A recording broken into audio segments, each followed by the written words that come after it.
Guru dari alam. Apa maunya? Pisang, kan alam tuh. Amin contoh lah ke pisang tuh.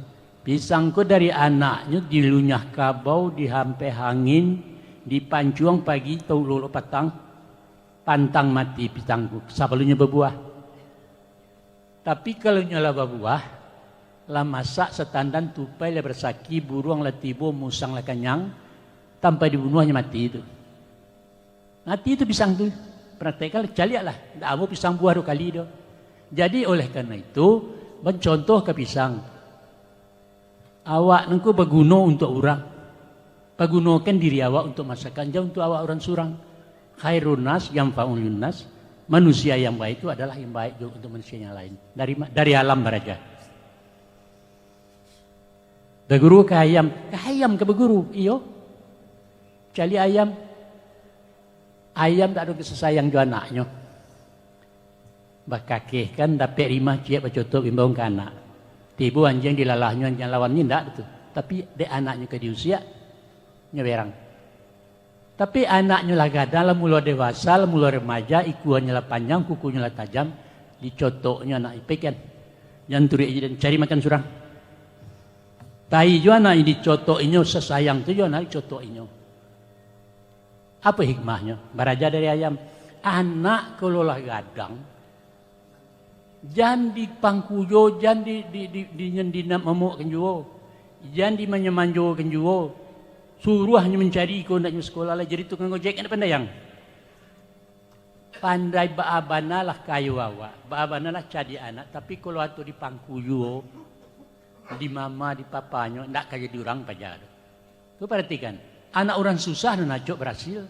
Anak orang kaya banyak gagal. Dek karena apa? Nyot termasuk sanang. Padahal pantun awak mengatakan dijajah sawah dia lai, isua indak taganang lai. Diajah itu merasai isua indak tagamang lai. Itu baraja dari ayam. Tapi kalau anak lah putih sekolah, taruh nyoba sekolah.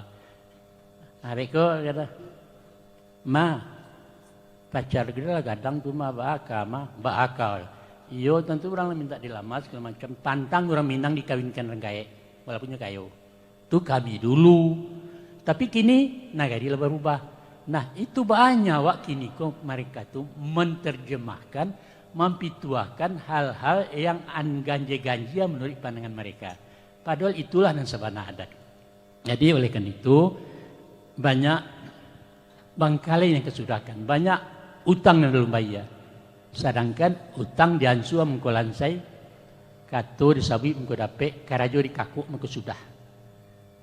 Jadi dalam hal itu kita kini ko dalam zaman topan Nabi Nuh kini ko.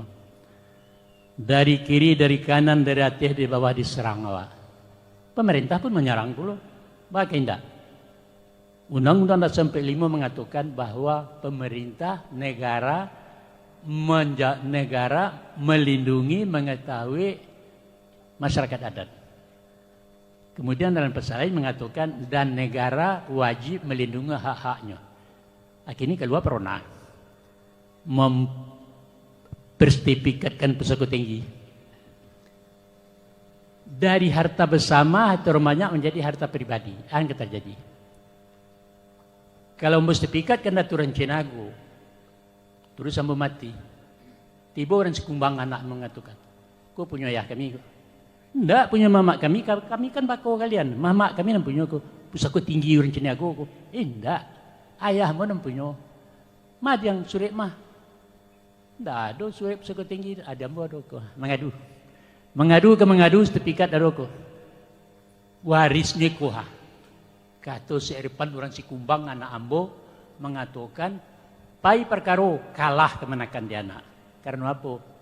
Ada sertifikat. Akibat sertifikat berubah tanah pusaka menjadi tanah pribadi. Jadi dari atas, dari bawah, mbak patah-patah kami, mudah-mudah siswa, ibarat ikan dalam lubuk, kaulu tubuh memecah, kailia luka bertahan, katangah jalo berserak, katapi cirampang laki. Kamanga lah ikan tu, kamanya kemanggapai lagi niko. Dan seluruhnya itu adalah kita. Nenek mama, imam kati, alim ulama, cadek pandai, bunuh kanduang. Harus bersinergi awak mencari langkah-langkah antisipasi itu. Jangan sampai anyui jauh, jangan sampai hilang lanyok. Kini lah anyui, tapi masih bisa dipinteh. Jadi dalam hal itu, Mbak Ketua awal siko tadi, Pura mengatakan, apa itu adat Minangkabau itu? Ndak lakang dipaneh, ndak lapuat di hujan, batu. Batu. Kini masuk ke museum, ditonton orang banyak. Aku batu dari Minangkabau. Adat itu ndak laku lagi kini. Telah jadi barang antik. Iyo maha, tapi ndak berguna. Nah, padahal batu orang koko, salah kadang mereka itu. Batu kalau dihangitkan 200 derajat Celcius, hancur aja di pasir. Kalau dirandam dibelungui. Ikan berpuluh tahun dalam melawi, pungguangnya tidak kebelumui gitu. Dagingnya itu tetap tawar, walaupun nanti waktu menggulai dibahasa mijo, bagarami mijo, baru masin telah digarami. Bang kau bisa deknya idui, ikan kau idui dalam air, itu mangkonya tidak berubah-ubah kan cuaca. Batang kayu, papan, tunggu, itu hancur akan paneh. Lakangnya, kemudian cahaya, kemudian tiba apa namanya, hujan segala macam, lapua. Tapi batang kayunan idui ndak kalau lapua walaupun bertahun hujan. Walaupun musim paneh bertanggang, ndak ke lakang-lakang. Karena apa? Idui. Nah, adat ko idui lai terpakai orang, lai juga kita hormati, lai juga kita mengamalkan, ndak kemati-mati adat. Itu enggak dikatakan orang dulu bahwa baju dipakai usang, adat dipakai baru. Nah, orang memang katakan adat awak nangkoko adalah batu, itulah salah mana. Kadang-kadang kan nemu-nemu kan dicemeehnya kok. Dianjak ndak layu, bubui nak mati. Itu bunga plastik tu mak. Kalau dibubui nak mati dia nyak layu tu banyak di toko tu dijual makin tinggi itu. Katanya jadi ikoko dipesando-sandokan karena nyo ndak mengarati, nyo ndak paham apa mengasui ko. Dikasanya kaset. Lama mendengar tu berpati halunan suaranya itu tindi dangannya ndak isinya tu. Enak ya dengar Mak Datuk itu ngomong berpatah begini. Sekadar enak di telinga, pahamnya ndak. Jadi itulah nanti jadi zaman kini yangku. Dan itu adalah bangkalai awak, itu adalah utang awak harus dilansaikan baacaronyo kepada mereka-mereka angkatan kini. Nah memang tidak tahu inyo dengan maknanya. Inyo ingin tahu sebenarnya. Tapi kadang-kadang kita tidak bisa beritahu. Kita dulu, cuma bola dulu. Tidak ada barajadai di buku. Tidak ada sekolah hadai. Kursus tidak ada. Di mata barajadai menyimak. Calia orang. Bah, mangko ndak jadi masuk. Kamu saja kan kalapau. Nyo tadi ke kalapau ke minum.